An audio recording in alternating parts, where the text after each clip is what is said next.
नमस्कार दोस्तों, स्वागत है पुस्तक एक्सप्रेस में। क्या आप जानते हैं कि असली इनोवेशन सिर्फ कॉपी पेस्ट करने से नहीं, बल्कि नए और अनोखे विचारों को खोजने से आता है। पीटर थियल की किताब 0 to 1 हमें सिखाती है कि कैसे आप मौजूदा चीजों से आगे बढ़कर कुछ ऐसा बना सकते हैं जो पहले कभी नहीं हुआ। इस वीडियो में हम जानेंगे कि असली प्रगति कैसे होती है और ऐसे विचार जो आपके बिजनेस और जीवन में गेम चेंजर बन सकते हैं। अगर आप भी सफलता और इनोवेशन की इस अनोखी यात्रा का हिस्सा बनना चाहते हैं तो अंत तक हमारे साथ बने रहे। चलिए शुरू करते हैं। 0 से 1 जाने का मतलब है कुछ ऐसा करना जो पहले किसी ने नहीं किया। ये कंपटीशन के बारे में नहीं है, ये इनोवेशन के बारे में है।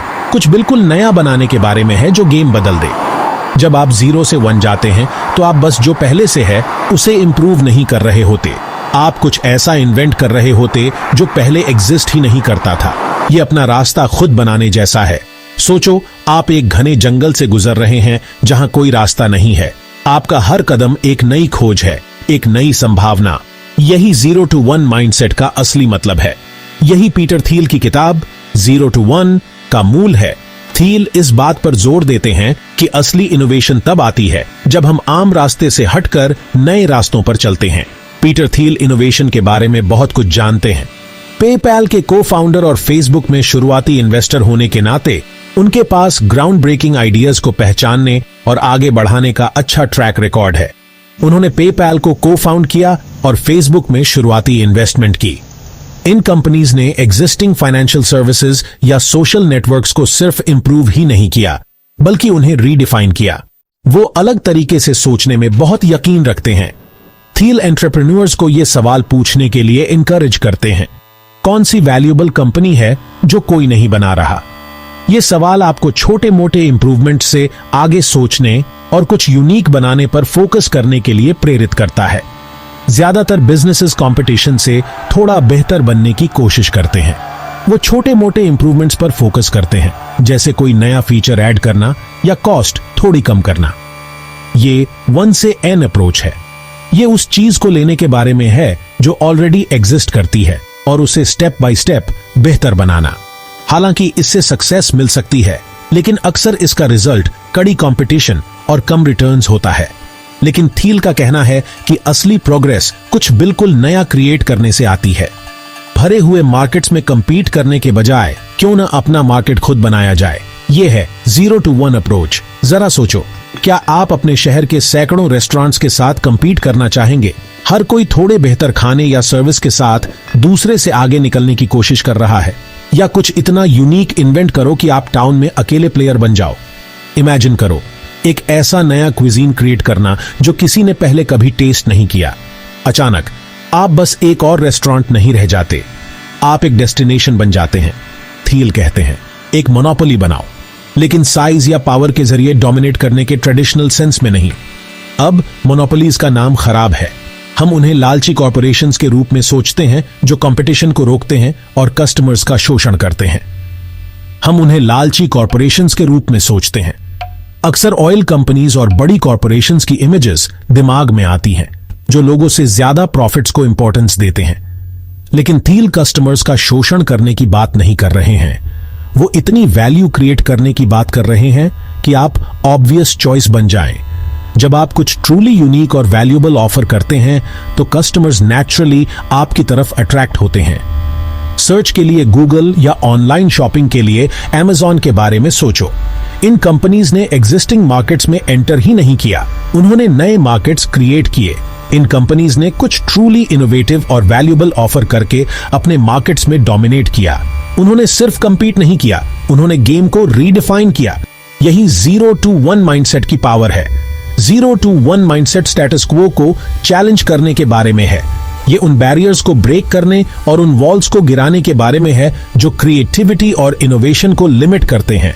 ये उन अपॉर्चुनिटीज को ढूंढने के बारे में है जहां दूसरे सिर्फ ऑब्स्टिकल्स देखते हैं। ये वहां पोटेंशियल देखने के बारे में है जहां दूसरे प्रॉब्लम्स देखते हैं। ये माइंडसेट ग्राउंड ब्रेकिंग इनोवेशंस और ट्रांसफॉर्मेटिव चेंजेस की ओर ले जा सकता है। अगर आपको ये कंटेंट इंस्पायरिंग और मोटिवेशनल लगा तो प्लीज इस वीडियो को लाइक करें। हमें सिखाया जाता है कि कंपटीशन अच्छी होती है, छोटी उम्र से ही हमें स्कूल, स्पोर्ट्स और फिर वर्क प्लेस में compete करने के लिए encourage किया जाता है। आइडिया यह है कि कंपटीशन हमें बेहतर बनने, इनोवेट करने और एक्सेलेंस के लिए प्रयास करने के लिए प्रेरित करती है। ये इनोवेशन को बढ़ावा देती है और प्राइसेस कम करती है। थ्योरी यह है कि जब कंपनीज compete करती हैं, तो वे एक दूसरे को अपने प्रोडक्ट्स और सर्विसेज इंप्रूव करने के लिए पुश करती हैं, जिससे कंज्यूमर्स को फायदा होता है। कम दाम, अच्छी क्वालिटी और ज्यादा चॉइसेस, ये सब हेल्थी कंपटीशन का रिजल्ट माना जाता है।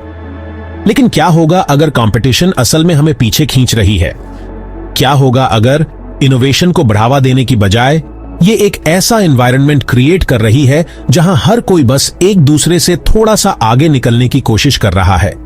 ये कांस्टेंट रेस बर्नआउट, स्ट्रेस और लॉन्ग टर्म प्रोग्रेस की बजाय शॉर्ट टर्म गेन्स पर फोकस करने का कारण बन सकती है। पीटर थियल अपनी बुक 0 to 1 में यही आर्ग्यू करते हैं। पेपाल के को-फाउंडर और फेसबुक में अर्ली इन्वेस्टर थियल का ट्रू इनोवेशन के ड्राइवर्स पर एक यूनिक पर्सपेक्टिव है। उनका मानना है कि असली प्रोग्रेस मोनोपोलीज क्रिएट करने से आती है, न कि क्राउडेड मार्केट्स में compete करने से। थियल के अनुसार जब किसी कंपनी के पास मोनोपोली होता है, तो वो लॉन्ग टर्म गोल्स पर फोकस कर सकती है और ग्राउंड ब्रेकिंग इनोवेशंस में इन्वेस्ट कर सकती है, बिना कंपेटिटर से आगे निकलने के कांस्टेंट प्रेशर के। अब इससे पहले कि आप अपना गुस्सा दिखाएं, क्लियर करते हैं। थियल उस तरह के मोनोपोलीज की बात नहीं कर रहे हैं जो इनोवेशन को रोकते हैं और कंज्यूमर्स का शोषण करते हैं। वो उन कंपनीज की बात नहीं कर रहे हैं जो अपनी पावर का यूज कंपटीशन को क्रश करने और अनएथिकल मीन्स से अपना डोमिनेंस बनाए रखने के लिए करती हैं। इसकी बजाय वो कुछ इतना यूनिक और वैल्यूएबल क्रिएट करने की बात कर रहे हैं कि आप मार्केट में अकेले प्लेयर बन जाएं। इस तरह का मोनोपोली इनोवेशन और एक्सीलेंस पर बेस्ड होता है, न कि अनफेयर प्रैक्टिसेस पर। गूगल के बारे में सोचो।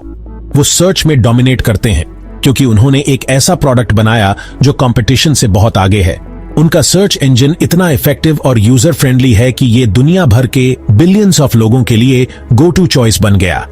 या एप्पल के बारे में सोचो। उन्होंने सिर्फ थोड़ा बेटर फोन नहीं बनाया, उन्होंने आईफोन के साथ स्मार्टफोन्स की एक पूरी नई कैटेगरी क्रिएट की। डिजाइन, यूजर एक्सपीरियंस और इनोवेशन पर उनके फोकस ने उन्हें बाकियों से अलग बना दिया। उन्होंने आईफोन के साथ स्मार्टफोन्स की एक पूरी नई कैटेगरी क्रिएट की। यह बस एक इंक्रीमेंटल इंप्रूवमेंट नहीं था, ये एक रेवोल्यूशनरी प्रोडक्ट था जिसने हमारे कम्युनिकेट, वर्क और लिव करने के तरीके को बदल दिया। एप्पल की सक्सेस अलग सोचने और बोल्ड रिस्क्स लेने से आई। ये कंपनी सक्सेसफुल हैं क्योंकि वो अलग होने से नहीं डरते थे। उन्होंने सिर्फ अपने कंपेटिटर्स से थोड़ा बेटर बनने की कोशिश नहीं की, उन्होंने फंडामेंटली डिफरेंट बनने का लक्ष्य रखा। नए तरीके अपनाने और कुछ एंटायरली न्यू क्रिएट करने की ये विलिंगनेस ने उन्हें अलग बना दिया। इस अप्रोच ने उन्हें ऐसे प्रोडक्ट्स और सर्विसेज बिल्ड करने की अनुमति दी जो सिर्फ बेटर नहीं बल्कि ट्रांसफॉर्मेटिव थे। थियल का पॉइंट यह है कि competition race to the bottom की ओर ले जा सकती है। जब हर कोई थोड़ा सस्ता या थोड़ा तेज होने पर फोकस्ड होता है, तो वो अक्सर उस चीज से नजर हटा लेते हैं जो ट्रूली मैटर्स करती है, ट्रू इनोवेशन और long term progress. Incremental improvements पर ये रिलेंटलेस फोकस क्रिएटिविटी को स्टाइफल कर सकता है और ट्रूली ग्राउंड ब्रेकिंग आइडियाज के डेवलपमेंट को रोक सकता है।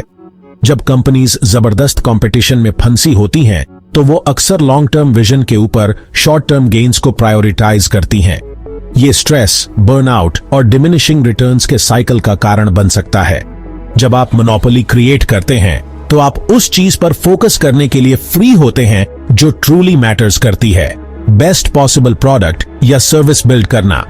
कंपेटिटर्स से आगे निकलने के कांस्टेंट प्रेशर के बिना कंपनीज रिसर्च, डेवलपमेंट और क्रिएटिव थिंकिंग में इन्वेस्ट कर सकती है। ये फ्रीडम उस तरह की इनोवेशन के लिए अलाउ करती है जो ट्रूली दुनिया बदल सकती है। नयापन लाने का राज क्या है?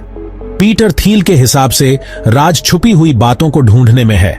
राज वो विचार होते हैं जिनके बारे में किसी ने सोचा या किया नहीं होता। ये छुपे हुए सच होते हैं जो नई संभावनाओं का दरवाजा खोल सकते हैं। राइट ब्रदर्स के बारे में सोचो, उन्होंने उड़ान का राज खोज निकाला। या स्टीव जॉब्स को दुनिया के सामने आईपॉड दिखाते हुए याद करो। ये ऐसे राज थे जिन्होंने सब कुछ बदल दिया। थियल का मानना है कि राज हर जगह होते हैं, हर क्षेत्र और उद्योग में ये खोजे जाने का इंतजार कर रहे हैं, लेकिन इन्हें ढूंढने के लिए एक खास तरह की सोच चाहिए। इसके लिए जिज्ञासा, अपनी मान्यताओं को चुनने की इच्छा और अनजान रास्तों पर चलने का साहस चाहिए। राज हमेशा जबरदस्त आविष्कारों के बारे में नहीं होते। ये किसी प्रोडक्ट को बेचने के नए तरीके या बिजनेस चलाने के बेहतर तरीके जितने आसान भी हो सकते हैं। जरूरी है कि आप हमेशा उन छुपे हुए सच की तलाश में रहें जो आपको बढ़त दिला सकें। तो इन छुपे हुए राज को कैसे ढूंढें? थील का सुझाव है कि उन जगहों पर सुराग ढूंढो जहां आम राय गलत हो। स्टेटस क्वो को चैलेंज करो। खुद से पूछो, क्या होगा अगर इसमें सब गलत हों? सेक्शन 4, सोचो बड़ा, शुरुआत छोटी से। स्टार्टअप की दुनिया में एक कहावत है, सोचो बड़ा, शुरुआत छोटी से। यह सिर्फ कहने की बात नहीं, एक स्ट्रैटेजी है जो कई एंटरप्रेन्योर्स के लिए काम कर चुकी है। बड़ा सोचने से आप कंपनी के लिए एक ग्रैंड विजन बनाते हैं, एक ऐसा विजन जो आपकी टीम को इंस्पायर और मोटिवेट करे। लेकिन छोटी शुरुआत करने से आप मैनेजेबल टास्क्स और अचीवेबल गोल्स पर फोकस कर पाते हैं, जो बिजनेस के शुरुआती दौर में बहुत जरूरी है। पीटर थील अपनी किताब 0 to 1 में इस बात पर जोर देते हैं। वो कहते हैं कि कुछ नया और यूनिक बनाना ज्यादा जरूरी है, बजाय इसके कि आप क्राउडेड मार्केट्स में कंपीट करें। थील का मानना है कि सक्सेसफुल कंपनीज वो होती हैं जो फ्यूचर के लिए एक बोल्ड विजन के साथ शुरुआत करती है, लेकिन पहले एक छोटे से निश मार्केट पर फोकस करती है। Amazon के बारे में सोचो। जेफ बेजोस का विजन था दुनिया की सबसे कस्टमर सेंट्रिक कंपनी बनाना, लेकिन उन्होंने एक स्पेसिफिक निश से शुरुआत की, ऑनलाइन किताबें बेचना। इससे Amazon अपने प्रोसेसेस परफेक्ट कर पाया, लॉयल कस्टमर्स बना पाया और एक स्ट्रॉन्ग फाउंडेशन एस्टैब्लिश कर पाया। उन्होंने एक ऑनलाइन बुक स्टोर से शुरुआत की। कुछ खास बड़ी बात नहीं है ना, लेकिन उस छोटे से निश पर फोकस करके वो अपने प्रोसेसेस परफेक्ट कर पाए और लॉयल कस्टमर्स बना पाए। स्पेसिफिक मार्केट सेगमेंट पर फोकस करने से Amazon सीख पाया, अडेप्ट कर पाया और ग्रो कर पाया। इस अप्रोच ने उन्हें लॉजिस्टिक्स, कस्टमर सर्विस और टेक्नोलॉजी रिफाइन करने का टाइम और स्पेस दिया। उन्होंने वैल्यूएबल लेसन सीखे जो बाद में उन्हें दूसरे प्रोडक्ट कैटेगरीज में एक्सपैंड करने में मददगार साबित हुए। एक बार जब उनके पास स्ट्रॉन्ग फाउंडेशन बन गया तो उन्होंने दूसरे एरियाज में एक्सपैंड किया और अंत में वो ई-कॉमर्स जायंट बन गए जो आज हम जानते हैं। धीरे धीरे एक्सपैंड करने से वो अपने कोर वैल्यूज और कस्टमर सेंट्रिक अप्रोच को ध्यान में रखते हुए अपने ऑपरेशन स्केल कर पाए। थील इसे स्टार्टअप्स का पावर लॉ कहते हैं। इस प्रिंसिपल के हिसाब से मार्केट में वैल्यू का ज्यादातर हिस्सा कुछ ही कंपनीज कैप्चर कर पाती हैं। इसीलिए जरूरी है कि आप एक स्पेसिफिक नाइच पर फोकस करें जहां आप डोमिनेंट प्लेयर बन सकें। मार्केट में वैल्यू का ज्यादातर हिस्सा कुछ ही कंपनीज कैप्चर कर पाती हैं। एक स्पेसिफिक नीश पर फोकस करके आप डोमिनेंट प्लेयर्स में से एक बनने के चांसेस बढ़ा देते हैं। ये स्ट्रैटेजी आपको एक्सपर्टीज बिल्ड करने, स्ट्रॉन्ग ब्रांड बनाने और लॉयल कस्टमर बेस एस्टैब्लिश करने में मदद करती है। यह अप्रोच आपको स्ट्रॉन्ग ब्रांड रेप्यूटेशन बिल्ड करने और अपने चोजन मार्केट सेगमेंट में लीडर बनने में मदद करता है। इससे इन्वेस्टमेंट और रिसोर्सेज अट्रैक्ट करना भी आसान हो जाता है, क्योंकि इन्वेस्टर्स ऐसी कंपनी सपोर्ट करने के लिए ज्यादा तैयार रहते हैं जिसकी स्ट्रैटेजी क्लियर और फोकस्ड हो। इस अप्रोच के कई एडवांटेजेस हैं। पहला, यह आपको लेस कंपेटिटिव एनवायरनमेंट में अपने आइडियाज टेस्ट करने का मौका देता है। इसका मतलब है कि आप एस्टैब्लिश्ड प्लेयर्स के प्रेशर के बिना एक्सपेरिमेंट कर सकते हैं, सीख सकते हैं और इटरेट कर सकते हैं। यह आपको लॉयल कस्टमर बेस बिल्ड करने का भी अपॉर्चुनिटी देता है, जो वैल्यूएबल फीडबैक और सपोर्ट प्रोवाइड कर सकता है। दूसरा, यह आपको कस्टमर फीडबैक के बेस पर अपने प्रोडक्ट को इंप्रूव और इटरेट करने का टाइम देता है। यह इटरेटिव प्रोसेस एक ऐसा प्रोडक्ट डेवलप करने के लिए क्रूशल है जो कस्टमर्स की नीड्स पूरी तरह से मीट करे। उनके फीडबैक को सुनकर और कंटिन्यूअसली इंप्रूवमेंट्स करके आप एक ऐसा प्रोडक्ट क्रिएट कर सकते हैं जो मार्केट में स्टैंड आउट करे। और आखिर में यह आपको अपने टारगेट मार्केट में स्ट्रॉन्ग ब्रांड रेप्यूटेशन बिल्ड करने में हेल्प करता है। लॉन्ग टर्म सक्सेस के लिए स्ट्रॉन्ग ब्रांड जरूरी है, क्योंकि यह आपको कस्टमर्स अट्रैक्ट और रिटेन करने, कंपेटिटर्स से अलग दिखने और लॉयल कस्टमर बेस क्रिएट करने में हेल्प करता है। छोटी शुरुआत करके और एक स्पेसिफिक नीश पर फोकस करके आप एक ऐसा ब्रांड बिल्ड कर सकते हैं जो आपके टारगेट ऑडियंस के साथ रेजोनेट करे और आपको फ्यूचर ग्रोथ के लिए तैयार करे। 5वां भाग, पेपैल, एक 0 to 1 कहानी। पीटर थील का पेपैल के साथ का सफर 0 से 1 तक जाने का एक बेहतरीन उदाहरण है।